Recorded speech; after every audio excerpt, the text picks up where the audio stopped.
नमस्कार. Times of नगरमध्ये आपल्या सर्वांचं पुन्हा एकदा स्वागत.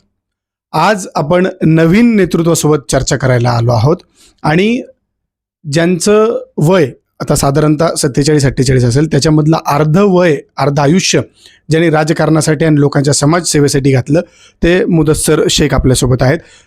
1999 पासून ते राजकारणामध्ये सक्रिय आहेत आणि काही वर्ष ते नगरसेवक देखील राहिलेले आहेत आणि मुकुंदनगरकरांसाठी त्यांच्या काय उपाययोजना आहेत ते आपण त्यांच्याकडनं जाणून घ्यायला आलेलो आहोत.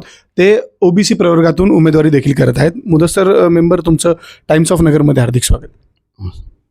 एकंदरीत आपण यावेळेला निवडणुकीच्या रिंगणामध्ये आहात. कशा पद्धतीने आपण निवडणूक लढताय?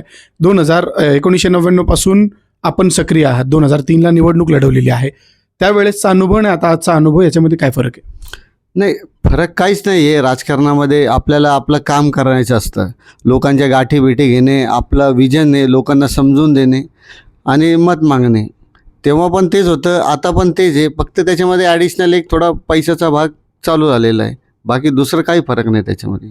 अनेक दिग्गजांच्या विरोधामध्ये आपण निवडणूक लढवलेली आहे. हो, बरोबर आहे ना, लढवली ना. कोणाकोणाच्या विरोधात निवडणूक लढवली? बरेच. आता मागच्या वेळेस 10 उमेदवार होते माझ्या विरोधात. आता काय कोणाचे नाव? कोण नावलौकिक कोण आहेत त्याच्यामधले? अरे सगळेच नावलौकिक असतात साहेब. फक्त कोणाला कमी मतदान पडतं, कोणाला जास्त मतदान पडतं, कोण जिंकून येतं, कोण हरतं. तर कशाला कोणाचे नाव घ्यायचे? नाही, राजकारणामध्ये हा इतिहास असतो. 2003 पासून तुम्ही निवडणूक लढवताय. 8ला निवडणूक लढवली, 13ला निवडणूक लढवली, 18ला निवडणूक लढवली, आता लढवताय. त्यावेळेसचे प्रतिस्पर्धी आणि आताचे प्रतिस्पर्धी?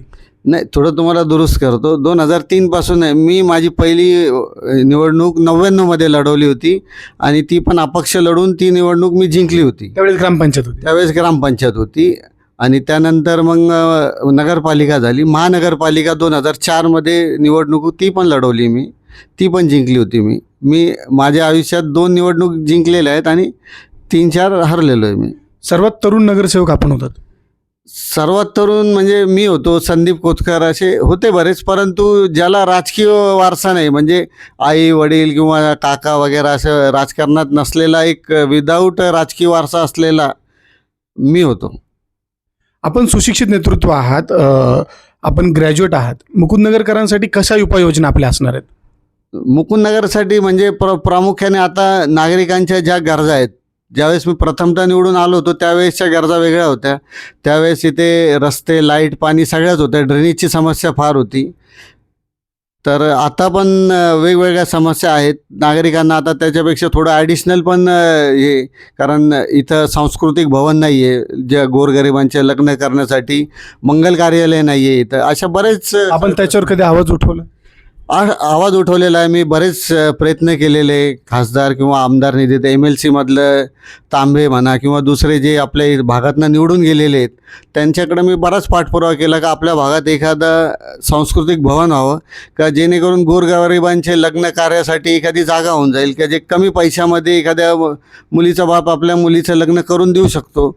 अशा बऱ्याच योजना आहे. आता त्याचा एक ब्ल्यू प्रिंट आहे. आता एवढं सविस्तर बोलायला आता प्रचारामध्ये वेळ नाही. तुम्ही जर निवांत आले तर मी तुम्हाला सगळं दाखवलं माझं ब्ल्यू प्रिंट. मुकुंदनगरमध्ये आपण पाहतोय की एक MIMचं पॅनल आहे, एक काँग्रेसचं आहे, एक समाजवादीचं आहे आणि एक कब्बशी चिन्ह असलेलं एक पॅनल आहे ना.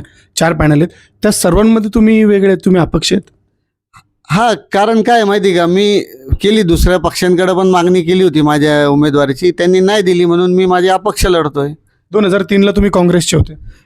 मी काँग्रेसचा होतो, परंतु त्यांनी पण त्यावेळेस मला चिन्ह दिलं नव्हतं. मी अपक्ष चिन्हावरच निवडून आलेलो. आता पुरस्कृत केलं होतं. हां, पुरस्कृत केलं होतं. परंतु मी माझ्या आयुष्यात आत्तापर्यंत जेवढ्या निवडणुका जिंकल्या त्या अपक्ष म्हणूनच जिंकल्या मी. आपण समद खान जे माजी नगरसेवक आहेत आणि 20 वर्ष त्यांचा अनुभव आहे, त्यांच्यासोबत देखील निवडणूक त्यांच्या पॅनलमध्ये लढल्यात.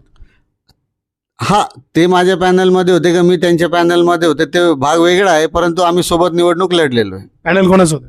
काँग्रेसचं होतं. तुमचं होतं की त्यांचं होतं? तेच सांगतो ना मी, ते तर भाग वेगळा आहे ना. आता समद खान आणि तुम्ही एकाच भागामध्ये राहता. तुम्ही आत्ता त्यांच्या पॅनलमधनं निवडणूक का लढवत नाही? नाही, आता त्यांनी त्यांचा वेगळा पॅनल केला. ते त्यांच्या पक्षांनी ठरवलं असेल हे उमेदवार द्यायचे म्हणून त्यांनी ते उमेदवार सिलेक्ट केले. मला विचारणा केली होती? आता बघा, हे ना राजकारणाचा विषय आहे आणि राजकारणामध्ये काही गोष्टी जाहीर न केलेल्याच बऱ्या असतात. समद खान तुम्हाला डावलतात? आता कशाला कोणाबद्दल आपण बोलायचं? तुम्ही ओबीसीच्या उमेदवाराबद्दल बोला, ओबीसीच्या यांच्याबरोबर बोला, त्याच्याबद्दल बोलू ना आपण. ते दुसऱ्या गटाच्या नाही, मुळात समद खान आणि तुम्ही एकाच भागामध्ये राहणारे आहेत. अनेकांना प्रश्न असतो, समद खान हे तुमचे कॉम्पिटिटर नाहीये. त्यांचा प्रश्न मी तुम्हाला विचारतो असं नाहीये, मी त्यांच्याबद्दल नाही विचारत. लोकांचं जे म्हणणं आहे की मुदस्सर शेख यांना विचारा की समद खान सोबत तुम्ही युती का करत नाही, त्यांच्यासोबत मिळून का लढत नाही. आता ते त्यांना विचारा ना. तुम्ही ज्या दुसऱ्यांना विचारायचे प्रश्न तुम्ही मला विचारू राहिले. त्यांना पण विचारू ना, त्यांच्याकडे जाणार आहोत आम्ही. तर त्यांना विचारा, ते काय उत्तर देतात ते पहा. परंतु आपल्याला कोणाची ॲलर्जी नाही आहे आणि आपण कोणाची समद समर्थन. खान सोबत जायला आवडेल. जा बा, आता निवडणुकी झाली, फॉर्म भरणं आलं, फॉर्म काढणं आलं, आता प्रचार चालू झाला. आता आपल्याला आपला प्रचार करायचा, आपण कसे निवडून येऊ, कसं आपलं गणित बसेल, याबद्दल आपल्याला पाहायचं, आपल्याला बोलायचं, आपल्याला ते करायचं. जीवनामध्ये तुमचा एकंदरीत फार मोठा संघर्ष राहिला आणि जीवनाच्या संघर्षामधनं तुम्ही राजकारणात आला. राजकारणामध्ये देखील तुमचा संघर्ष मोठा आहे. कशा पद्धतीने या गोष्टीला पाहता तुम्ही? कशा पद्धतीने दिनचर्या तुम्ही आखत असता? दिनचर्या म्हणजे माझं असं असतं की सकाळी उठल्यानंतर जे आपल्याला कामं आलेली आहेत, लोकांनी जे आपल्याला जे कामं सांगितले असतील, गोरगरिबांची म्हणा, हॉस्पिटलची म्हणा, ते निपटून आपला जो व्यवसाय आहे त्याच्याकडे वळायचं. तुमच्याशी बोलत असताना एक गोष्ट दिसून येते, तुमची डोळ्याच्या खाली जखम दिसते, सुकलेली आहे पण डाग दिसतो. काय झालं होतं? काय नाही, 15 दिवसापूर्वी मी कोटल्या परिसरातनं एक हॉटेलमध्ये पार्सल घेऊन येत होतो. रात्री 11:30 वाजले होते. पाठीमागून एक सस्पेक्टेड कार आली आणि त्यांनी डॅश दिला मला. तर त्यावेळेस मी एक रोडवर स्लिप झालो होतो आणि त्याचा हा डाग आहे. कोणी डाव आखला होता तुमच्यावर?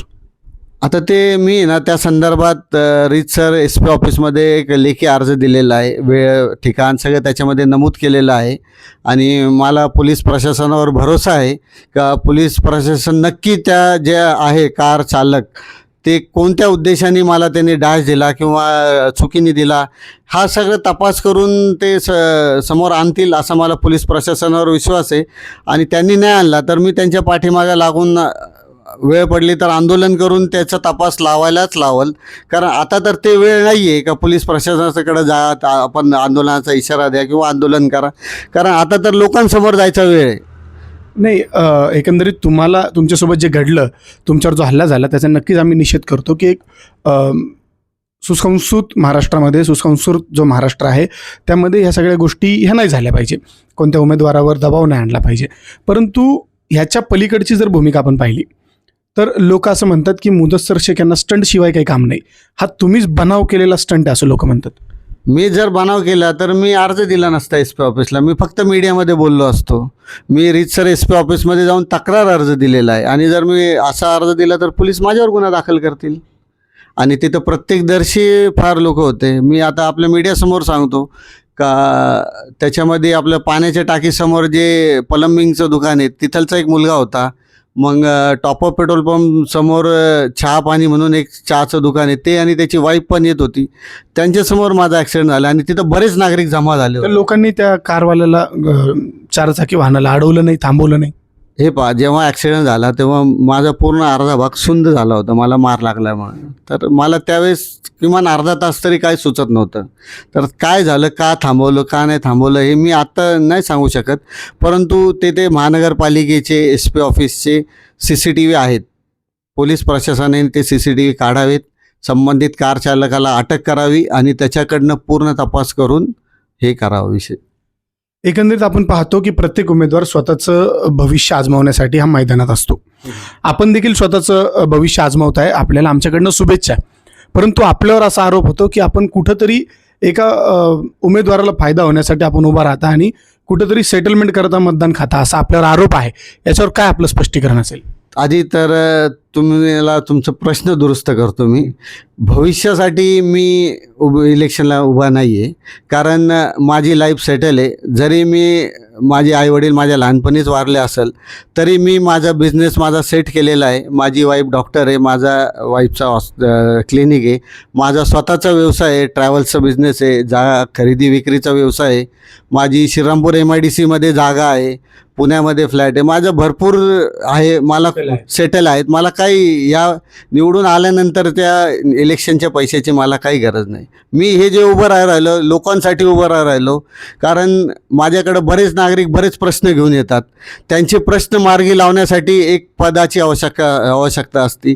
तुम्हाला थोडक्यात एक एक्झाम्पल सांगतो का आता मागील महिन्यात पालिका प्रशासनाने फार लोकांना नोटिसा दिले. 75 हजाराच्या नोटिसा दिले. कशा संदर्भात? घरपट्टी संदर्भात. त्या संदर्भात बऱ्याच नागरिकांनी माझ्याकडे तक्रार केली. मी आयुक्तांना जाऊन भेटलो सुद्धा. परंतु हे भेटणं आणि हे त्यांना निवेदन देणे, त्याचा पाठपुरावा करणे, याच्या पलीकडे जाऊन जेव्हा मी तिथे जनरल बॉडीमध्ये असेल तर मी त्या जनरल बॉडीमध्ये 1 to 1 आयुक्तांना प्रश्न करू शकतो का तू एवढ्या वाढीव नोटिसा का दिल्या, त्या त्वरित रद्द कर आणि नागरिकांना दिलासा दे. जे पाणी अरे तुला बोलता आयुक्तांना पाणीपट्टी वाढ केली, ती पाणीपट्टी त्वरित रद्द कर, असे बरेच प्रश्न असतात. अरे तुरेनी बोलता आयुक्तांना?